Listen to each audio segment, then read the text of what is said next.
Alors, la première chose que je voulais aborder avec vous, c'est pourquoi est-ce qu'il ne faut pas accepter tout le monde dans votre programme? Il y a plusieurs raisons.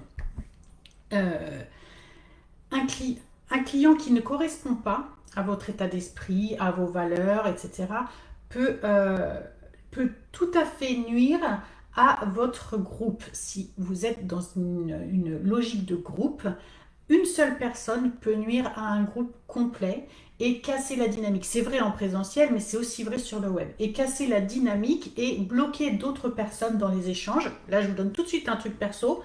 Moi, par exemple, je vais à l'aquabike. Le matin à 9 heures, il y a une dame qui est méchante, mais vraiment méchante, du genre qui nous balance de l'eau dans la tête si on s'approche trop d'elle. Enfin bon, bref, une vraie méchante. Et ben, elle me bloque à l'idée d'y aller à 9 heures. C'est un exemple. Et ben, elle ruine le groupe en fait. Et bien, dans votre business, c'est pareil. Une personne peut nuire à tout votre groupe. Sauf que vous n'avez pas la possibilité vous pouvez pas vous permettre ça parce que votre groupe, il doit rester avec de la bienveillance, avec de l'émulation, avec de la dynamique. Donc, il ne faut pas prendre une personne sous prétexte, par exemple, qu'elle insiste. Que vous vous dites aussi, si vous êtes en début, ça arrive aussi, de se dire, bon, j'ai besoin de prendre un client, c'est peut-être dans mes premiers, j'ai besoin de voir et tout. Et ben en fait, en gagnant un client, donc en gagnant de l'argent, vous risquez d'en perdre bien plus. Donc, si vous sentez que la personne, de toute façon, si vous êtes intuitif, vous allez sentir que la personne, ça ne va pas le faire. Donc, il ne faut pas la prendre parce que pour gagner un peu, vous allez perdre beaucoup.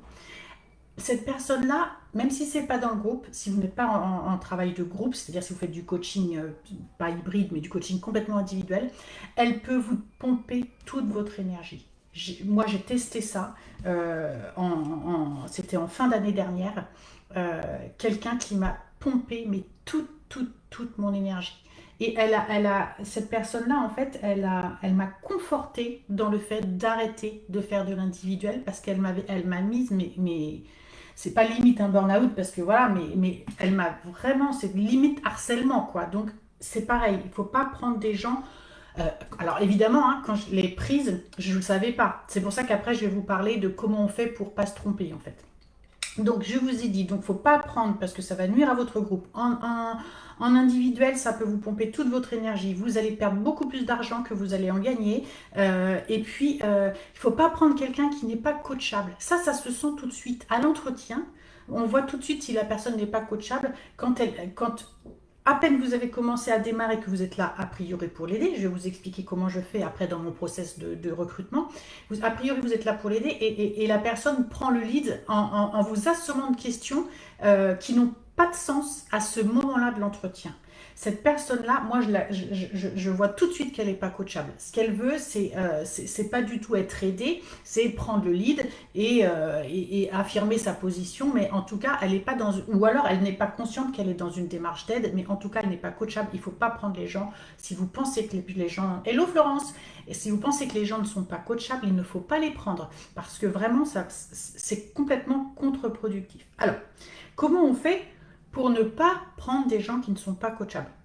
On essaye au maximum de faire passer chaque personne dans un process hyper clair, hyper serré, de façon à ce que quand vous avez au bout du compte la dernière étape de sélection, de recrutement de la personne, vous ayez déjà mis de côté toutes les personnes avec qui vous ne pouvez pas travailler ou vous ne voulez pas travailler. Alors, par exemple, moi, dans mon process, alors déjà, une chose qui est très importante, c'est que je marche beaucoup à l'intuition. Donc, il y a des gens, par exemple, que je ne rappelle pas ou que je ne relance pas. C'est une des façons de faire. Mais avant de me dire ça, dans mon process, je propose des rendez-vous. Donc, je propose des rendez-vous à des personnes après des échanges sur Messenger ou bien après quelqu'un qui a regardé ma masterclass. Je propose un rendez-vous de 15 minutes. Euh, Suite déjà à une petite discussion. Si c'est sur Messenger, il y a une petite discussion bonjour Monia, bonjour Stéphanie. Il y a une petite discussion qui s'installe. Et là, je vois déjà si je peux aider la personne. Si je peux aider la personne, je vais lui proposer un rendez-vous. C'est un rendez-vous de 15 minutes. Donc, et après, pareil pour la masterclass. Mon intuition, ma meilleure amie, exact. Donc, la personne prend rendez-vous. Une fois qu'elle a pris ce rendez-vous, cette personne, elle a donc un questionnaire. Ce questionnaire que j'ai rempli, qui est un questionnaire que j'ai créé, qui est dans Calendly, oblige cette personne à répondre à certaines questions, y compris, si on le souhaite, ça dépend, c'est pas toujours vrai, y compris des questions par rapport au prix, à savoir si la personne elle est prête à s'investir en argent. J'aborde tout de suite ça parce que si c'est une bonne façon de voir que la personne, si elle veut pas vraiment investir sur elle, ni en temps ni en argent, il y a moyen que derrière ce soit un échec dans votre accompagnement parce que vous n'allez pas lui forcer la main.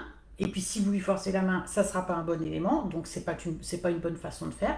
Mais vous pouvez déjà trier de façon à pas continuer le process de sélection avec cette personne, mais vous allez lui poser des questions assez subtiles, pas que sur le, bien sûr pas que sur sa position, sur sa volonté d'investir sur elle, mais sur sa motivation, sur là où elle en est, sur ce qu'elle fait, etc., pour un peu sentir si c'est une personne qui a vraiment besoin d'aide ou si c'est quelqu'un qui vient chercher du tout gratuit. Quelqu'un qui vient chercher du tout gratuit, dites-vous bien que quelqu'un qui veut tout gratuit, ben, elle va vouloir, enfin, comment dire, on a tendance à dire que quelqu'un qui veut du gratuit, bah, en fait, il faut qu'elle se dise que elle aussi, quand elle va vendre son service, on lui demandera du gratuit. Vous voyez ce que je veux dire? Donc, ça ne peut pas fonctionner comme ça. Une fois que ce questionnaire est rempli de Calendly, qui fait déjà une première sélection, euh, vous êtes renvoyé, enfin le système renvoie vers une page éducative. Donc dans cette page éducative, donc j'ai une vidéo justement pour comprendre, enfin en fait vous dire, est-ce que vous avez le bon mindset pour revenir travailler avec moi? Est-ce que vous avez le bon mindset pour développer votre activité? Est-ce que vraiment vous êtes sûr de vouloir faire vous mettre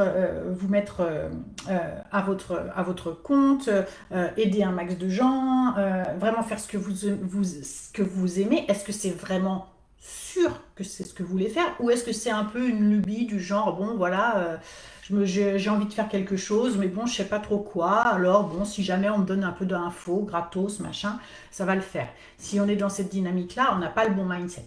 Donc dans cette page en fait éducative, il y a une vidéo de mindset, il y a donc la vidéo de la masterclass pour celles qui arriveraient par un tunnel qui n'était pas celui de ma masterclass, il y a aussi des témoignages et puis il y a aussi la possibilité de rejoindre le groupe Facebook.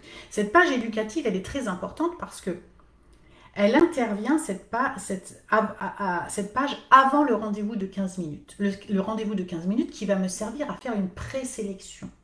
D'accord? Donc dans cette présélection, en fait, moi, je vais poser quelques questions précises pour voir si la personne, elle est effectivement, si effectivement cette personne, je peux l'aider. Donc là, vous vous rendez compte que déjà, il y a eu pas mal de filtres, hein, parce que ça arrive qu'une fois arrivé sur la page éducative, les gens qui avaient pris rendez-vous l'annulent parce qu'elles s'aperçoivent qu'en fait, bah, ça ne sera pas pour elles parce qu'elles n'auront soit pas le temps, soit pas l'envie, soit pas le projet, etc., etc. Donc il y a déjà une sélection qui s'opère. Donc vous n'avez pas besoin de refuser ces personnes-là parce qu'elles se refusent d'elles-mêmes, elles ne se choisissent pas.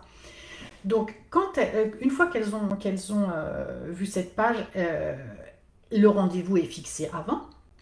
On va donc avoir 15 minutes. Pendant ces 15 minutes, moi, je vais essayer de comprendre quels sont les blocages, si je peux aider la personne. Et si je m'aperçois que je peux l'aider, je vais lui proposer un rendez-vous plus long, de façon à être certaine que cette personne a bien validé. Dans les 15 minutes, je la qualifie et dans les 45 minutes, je valide le fait que je peux l'aider, que son projet, je peux l'aider à lui faire tenir la route ou son idée, que je peux l'aider à créer une méthode, que je peux l'aider à aller chercher sa cible, ses messages et que je peux vraiment l'aider à réussir à avoir vraiment des clients en continu, etc., etc. J'ai besoin de savoir ça, c'est pour ça que j'ai un rendez-vous plus long de 45 minutes. Donc, une fois que j'ai fait ça, là, je suis en mesure de proposer mon offre, mon accompagnement à la personne avec qui je discute. Alors, c'est déjà arrivé que je mette, ça m'est arrivé une fois, que je mette un terme en 30 secondes et demie à un entretien de 15 minutes parce que la personne, je pense que, alors il peut y avoir plusieurs cas de figure, hein, mais là, celle-ci, je pense que j'ai arrêté parce que Elle n'était pas du tout là pour, comment dire, parce qu'elle avait besoin d'aide ou parce qu'elle voulait intégrer une belle communauté et tout ça. Elle était là plus pour se la péter, on va dire. Donc elle a démarré en bille en tête, en étant très cassante en plus. Alors je déteste les gens comme ça, les gens cassants. Moi je suis vraiment voilà, dans la bienveillance et dans l'échange et dans la transparence et du coup voilà, donc ça l'a pas fait, donc j'ai dit écoutez, moi je lui ai dit tel quel, c'est la seule fois que j'ai répondu comme ça, j'ai dit je ne pourrais pas vous aider et je ne vais pas vous aider parce que c'est moi qui décide avec qui je travaille, ce n'est pas vous qui décidez de travailler avec moi. Et elle m'a dit, ah bah puisque c'est comme ça, et ben, bah, tant pis. Et ben j'ai dit, oui, bah, j'ai envie de dire, j'ai pas dit ça, mais moi je me dis tant mieux, parce que je peux pas aider quelqu'un comme ça, c'est pas possible. Donc voilà, quelqu'un qui est pas dans l'échange et dans le partage. Voilà. Donc, pour ne pas perdre de temps en qualification, en fait, là où j'en suis arrivée à vous dire, c'est que si vous avez tout ce process de qualification, vous n'aurez pas à dire non. Parce qu'à l'issue des 15 minutes de qualification, si vous voyez que ça colle pas, que vous ne pouvez pas aider la personne pour X raisons, vous ne lui proposez pas un rendez-vous de 45 minutes. D'accord? Vous n'allez pas au bout du process, vous dites, écoutez, je ne suis pas la bonne personne pour vous aider, je vais vous donner des ressources ou je vais vous orienter vers quelqu'un d'autre, etc., etc. Mais je ne peux pas vous aider et vous n'avez pas besoin de refuser de manière un peu abrupte, comme l'exemple que je vous donnais tout à l'heure. Ce qu'il faut savoir, c'est que sur le web, il y a des gens qui ont du temps à perdre. Vraiment. Il y a des gens qui cherchent du tout gratuit. Il y a des gens qui vous contactent parce qu'ils veulent, enfin, ils vous font croire qu'ils ont besoin de vous et en fait, ils veulent vous vendre leur coaching à eux. Donc du coup là je me dis bon il y a un peu comment on se fait closer par la personne qu'on voulait closer, donc là ça arrive aussi, donc il faut vraiment être vigilant et puis faut écouter votre intuition et il faut pas prendre n'importe qui sous prétexte, c'est pour ça que moi je sélectionne, donc là par exemple je suis en phase de sélection, vous l'avez repéré pour celles qui me suivent, et je cherche seulement, alors je mets 10 parce que je vais sélectionner, mais je cherche 6 personnes en fait, seulement 6 personnes en juin, donc on est au début du mois, donc voilà, voilà, je vais communiquer sur ça au mois de juin, je cherche 6 personnes. Celles qui me connaissent savent que je suis dans la qualité et non pas dans la quantité, donc il va falloir passer, pour celles qui souhaiteraient nous rejoindre, passer par ces étapes-là de rendez-vous et tout ça, afin que je qualifie, que je vois si je peux vraiment vous aider et si vous avez le bon mindset pour rejoindre cette superbe communauté qui est la méthode Vega. Voilà, voilà. Voilà ce que je voulais vous dire. Bonjour Marthe. Est-ce que vous avez des questions? N'hésitez pas si vous voulez intervenir sur ça. N'hésitez surtout pas. Il m'est arrivé aussi d'avoir, pour la petite anecdote, une erreur de... J'ai fait, alors, on va dire une erreur de casting. Enfin, la cliente, voilà, a pensé qu'on avait fait toutes les deux une erreur de casting. Voilà, c'est parfois un peu délicat parce que lors de cette sélection, en fait, moi, je suis en mesure d'analyser si je peux vous aider à créer votre activité, à faire ce pour quoi je suis bonne, hein, c'est-à-dire ce en quoi je suis experte, c'est-à-dire voilà, travailler sur vos cibles, vos messages, votre offre, créer avec vous votre programme, le rendre visible, vous expliquer comment fonctionnent les réseaux sociaux, etc., etc., comment vendre aussi, comment faire un process de vente et tout ça. Ça, je suis en mesure d'analyser si je peux vous aider sur ça. Là où je ne suis pas du tout à l'aise, c'est que je ne peux pas savoir si quelque chose se cache derrière tout ça et qu'il y a un problème plus d'ordre personnel. Moi, pour ça, je suis pas douée pour le casting. Vous voyez, c'est pas là, voilà, pour le coup, s'il y a un problème d'ordre personnel, si on s'en ouvre pas à moi, je peux pas savoir. Donc, oui, on peut dire que c'est une erreur de casting, mais basée sur quelque chose qui est pas forcément simple à détecter. Et comme je n'ai pas, c'est pas mon rôle d'entrer dans la vie personnelle des gens, bah voilà, donc c'était effectivement une erreur de casting, ça m'est arrivé. Ça m'est arrivé une fois et j'espère que ça ne m'arrivera plus parce que c'est pas très agréable en fait de s'apercevoir qu'on s'est trompé. Je mets à culpa, hein, voilà, je me suis trompée aussi et j'aurais préféré que ça n'arrive pas. Alors, j'ai une question de Sophie. As-tu déjà eu des revirements de situation, changement de comportement une fois que la cliente est passée de l'autre côté? Si oui, comment opères-tu? Alors, Je réfléchis.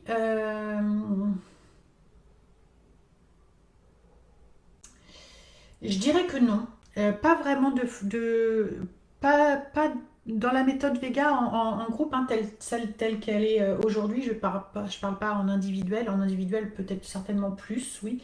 Dans le groupe, non. Mais si ça devait m'arriver, bah, je prendrais la personne en particulier, hein, et j'expliquerai que voilà il y a quelque chose qui a quelque chose qui passe, qui fait que ça va pas trop, et je m'en ouvrirai à elle pour essayer de trouver une solution et de la faire sortir du groupe parce que c'est contre-productif. Donc c'est assez facile à réaliser si je peux t'aider, mais si comme toi j'ai un mauvais feeling perso sur quelqu'un, alors, ah, pardon, je suis passée déjà. Ah, pardon, j'ai pas lu le début, j'ai cru que c'était la suite de Sophie. Pardon. Si oui, comment opères-tu? Alors, du coup, pardon, je continue, Sophie. Donc, oui, moi, je la laisserai pas. Franchement, je la laisserai pas dans le groupe. Moi, pour appartenir à des groupes, pour être coachée depuis plusieurs années, hein, puisque c'est le seul moyen de réussir, c'est que chaque année, il faut se faire coacher par quelqu'un pour passer un palier supérieur. Les coachs sortent les gens qui sont pas dans le bon mindset, dans le bon état d'esprit. Ah ben j'ai une anecdote. J'ai une anecdote. J'ai accompagné en individuel, c'était, je pense, il y a 4 5 ans. J'ai accompagné en individuel une personne. Bonjour Rachel. À qui j'ai fait un superbe site web et à qui j'ai expliqué énormément de choses et qui derrière j'ai vu que il n'y avait pas de la personne ne prenait pas en main ni son business ni son site, etc., mais était beaucoup dans je comprends pas, ça marche pas. D'ailleurs c'est une des raisons pour lesquelles j'ai arrêté l'individuel, hein. Je comprends pas, ça marche pas, je comprends pas, ça marche pas. Parce que le problème, c'est que les gens continuent de penser qu'avoir un site web, ça suffit. Les gens ne pensent pas qu'il faut faire une vraie stratégie de communication, qu'il faut être omniprésente sur les réseaux sociaux, et ils pensent qu'un site web tout seul, ça suffit. Donc, cette personne-là était un peu finalement un peu dans le reproche de me dire quelques mois après, bah ouais, mais moi ça marche pas, mais moi ça marche pas. Quand on fait un site WordPress, la moindre des choses déjà, c'est d'avoir un super SEO, un référencement naturel, c'est d'écrire des articles de blog, c'est de faire en sorte de faire revenir les gens sur le site, etc., etc. Donc quand on ne fait pas ça, il y a quand même peu de chances, vu le nombre qu'on est sur Google, que le site ressorte. Bon, la personne avait plus tendance à me dire que c'était plus de ma faute finalement que de la sienne. Ok. Sauf que je l'ai vu réapparaître il n'y a pas très longtemps, cette personne-là, dans un accompagnement coaching de très grande qualité, que je connais bien pour l'avoir suivi. Euh, et elle est réapparue dans ce coaching. Et il ne s'est pas écoulé 2 semaines avant qu'elle poste sur le groupe du coaching que elle était déçue, que c'était pas du tout facile, qu'elle pensait que ça marcherait, etc., etc. Donc en fait, en 4 ans de temps, la personne n'a pas changé de mindset. Elle continue de penser que c'est la faute des autres si son business ne décolle pas. Donc il faut vraiment avoir un état d'esprit aussi de ouais, un bon état d'esprit de se dire que si on se fait accompagner pour un coaching, bah, il faut faire le boulot parce que c'est pas ça va pas se faire tout seul et le coach il n'est pas là pour remplacer. Voilà, il n'y a pas de facteur chance là-dedans. Donc, je pense que voilà, une personne comme ça, bah, moi je la sors aussi, je la sortirai aussi tout de suite, quoi, puisque dire sur un groupe que le truc marche pas alors qu'on ne met pas les choses en place, c'est pas cool non plus. J'espère Sophie que ça répond à ta question. Aurore, j'accompagne, comme tu le sais, les personnes souffrant de douleurs chroniques, plus spécialement souffrant de SEP, sclérose en plaques. Tout à fait. Donc, en soi, c'est assez facile d'analyser si je peux t'aider. Mais si, comme toi, j'ai un mauvais feeling perso sur quelqu'un, comment le lui faire comprendre? As-tu une astuce pour dire autre chose que je vous sens pas? Oui, oui. J'adore. Oui, tout à fait. Tu vas lui dire, enfin, comme tu vas lui avoir posé des questions, tu vas rebondir sur une des réponses qui est la moins positive, en tout cas la moins pertinente pour toi, et tu vas lui dire, je pense que je ne suis pas la bonne personne pour vous aider. Ce que je peux faire, c'est vous partager, je sais pas, mon e-book ou ma fiche. Tu vois, il faut avoir un peu de ressources, tu vois. Ce que je peux faire, c'est vous partager quelque chose ou vous envoyer vers quelqu'un d'autre. Mais là, je pense que je ne pourrais pas vous aider. Si tu le sens pas, faut pas le faire, faut pas l'apprendre, d'accord? Parce que, alors moi, il m'est arrivé parfois d'avoir un doute aussi sur le fait de dire c'est pas que je sens pas la personne, mais le fait de dire écoutez, je vais pas pouvoir vous aider parce qu'il y a un petit truc qui me titille, le fait de dire ça et que la personne insiste, il m'est arrivé de me dire je vais prendre quand même. Et puis finalement, ça se goupille super bien. Parce que j'ai mon intuition qui me dit il y a un truc qui me chagrine, mais quand même, je sais que je peux faire quelque chose, je sais que je peux l'aider. Donc là, je suis mon intuition. J'espère que ça répond, Aurore. Oui, ok. Rachel, moi qui me lance, j'ai effectivement le sentiment que c'est la jungle. Mais c'est la jungle, Rachel, c'est carrément la jungle, bien sûr, tout à fait. Alors si Rachel vous parlait de la jungle, de tout ce qu'il y a sur les réseaux sociaux qui font ce que je fais moi, par exemple, c'est-à-dire du coaching pour développer son activité, vous pouvez préciser la question, puis je vais vous dire un peu les différences qu'il y a. Est-ce que vous avez d'autres questions par rapport justement à faire bien attention à vos castings? Prenez pas tout le monde. Vraiment, quand quelqu'un vous plombe, ça vous plombe et vous n'avez plus l'énergie pour aller chercher d'autres personnes à aider. Donc voilà ce que je pouvais dire sur ça. Est-ce que c'est bon pour vous? Je regarde mes petites notes, tout, pas perdre du temps. Oui, l'idée de ces 15 minutes aussi, je reviens sur l'idée de ce process un peu long de filtre en fait pour sélectionner les gens.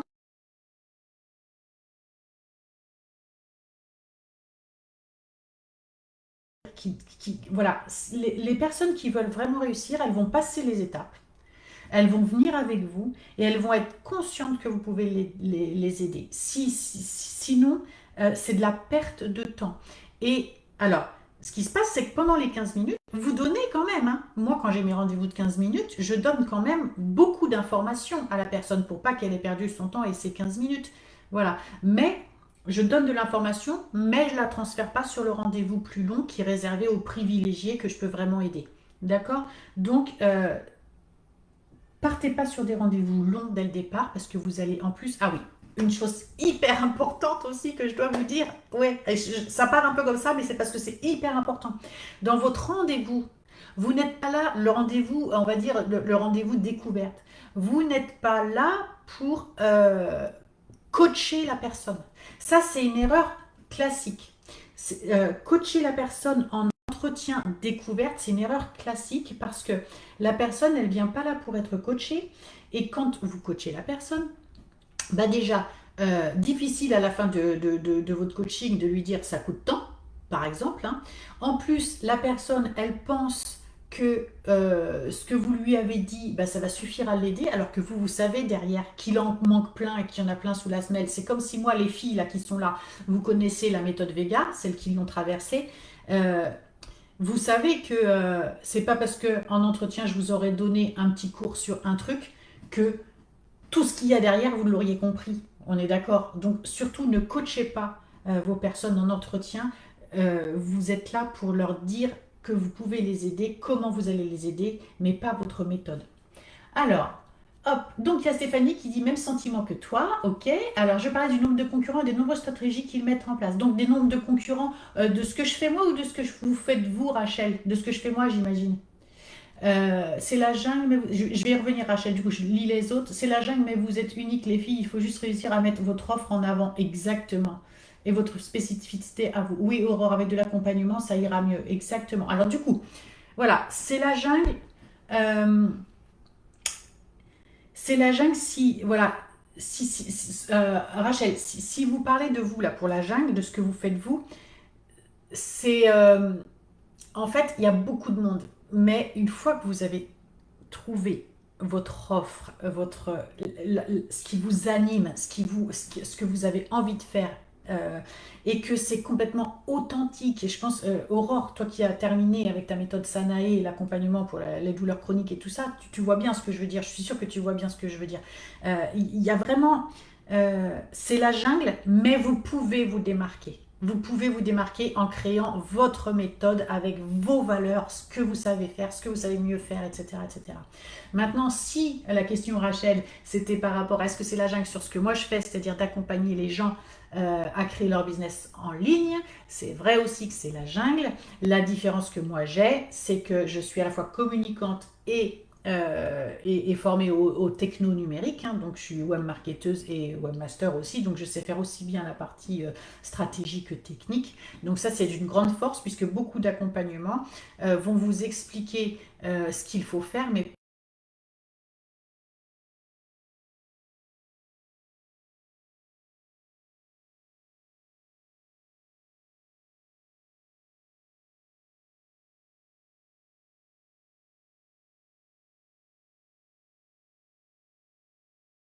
carrément, carrément Sophie, très bonne, ouais, très bonne observation. Très bien. Qu'est-ce qui est de votre responsabilité dans votre réussite? C'est classe ça Sophie, merci. En fait, je vais te le reprendre. Ah bah c'est clair, la méthode Vega est tellement riche, tellement d'apports. Merci Aurore. Bah ouais, du coup voilà. Voilà ce que je pouvais vous dire sur ce. Je pensais pas être si longue. En tout cas, j'espère que ça vous a apporté plein de choses. Choisissez, sélectionnez. Et vous savez, dans la sélection, pour faire juste le et pour terminer, pour faire juste le lien. Quand je vous parle tout le temps de la cible, de resserrer, resserrer, resserrer, resserrer. Plus vous allez resserrer votre cible, plus votre message sera clair, plus il sera percutant, plus votre offre elle sera adaptée, etc., etc. C'est contre-intuitif en fait de faire ça, de se dire si je resserre la cible, je vais me fermer des portes. Alors que c'est le contraire de ce qui se passe. Eh ben, c'est pareil pour les clientes que vous allez choisir d'accompagner. Plus vous allez sélectionner, plus votre accompagnement il va être de grande qualité et riche, plus vous allez pouvoir aider. C'est-à-dire, moi, je sélectionne beaucoup quand je vous disais 6 parce que je veux pouvoir connaître chacune d'entre vous et être en mesure de répondre individuellement à chacune d'entre vous. Je pourrais faire du nombre, mais ça ne me correspond pas, en fait. Ça ne me correspondrait pas d'avoir des gens qui posent des questions et puis que je réponds pas parce que j'ai pas le temps, parce que j'ai trop de monde. Vous voyez ce que je veux dire? Donc voilà, on est vraiment dans ça. Donc le parallèle entre la grande cible qu'il faut resserrer pour avoir plus de clients, c'est pareil avec les clients que vous sélectionnez. Plus vous sélectionnez, plus votre méthode prend de l'importance, de la valeur, plus elle est authentique, plus elle est riche, plus elle réussit, plus vous avez aussi de temps pour l'améliorer. Parce que bien sûr, si vous accompagnez je ne sais pas combien de personnes, quand est-ce que vous améliorez votre propre méthode pour avoir encore un apport supplémentaire? Et là, les filles, vous saurez, puisque je vous ai parlé de que j'allais ajouter un super module là à la fin de la méthode Vega. Donc voilà.